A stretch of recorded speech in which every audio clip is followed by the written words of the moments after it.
पिछले वीडियो के comment box में हमारे पास हमारे एक फॉलोवर राजेश सिन्हा जी का सवाल आया है।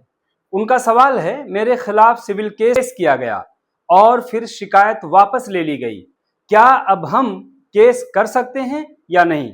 राजेश जी, इसका सीधा जवाब है जी हाँ, आप कानूनी कार्रवाई कर सकते हैं, लेकिन आपको यह समझना होगा कि आपके पास क्या क्या रास्ते हैं।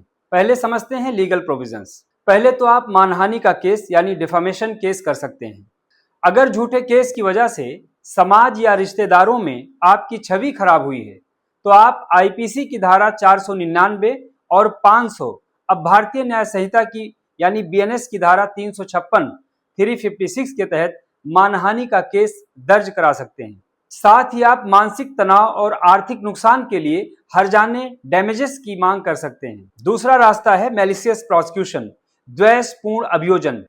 कानून में प्रावधान है कि अगर कोई जानबूझकर बिना किसी ठोस वजह के सिर्फ आपको परेशान करने के लिए कोर्ट में केस करता है और बाद में केस वापस ले लेता है तो आप उस पर टॉर्ट लॉ यानी लॉ ऑफ टॉर्ट्स के तहत मैलिशियस प्रोसिक्यूशन का मुकदमा कर सकते हैं, कंपनसेशन की मांग कर सकते हैं। तो आइए समझते हैं इस संबंध में कोर्ट के ऐतिहासिक फैसले। सुप्रीम कोर्ट का एक बेहद महत्वपूर्ण फैसला है West Bengal State Electricity Board versus Dilip Kumar Ray 2007।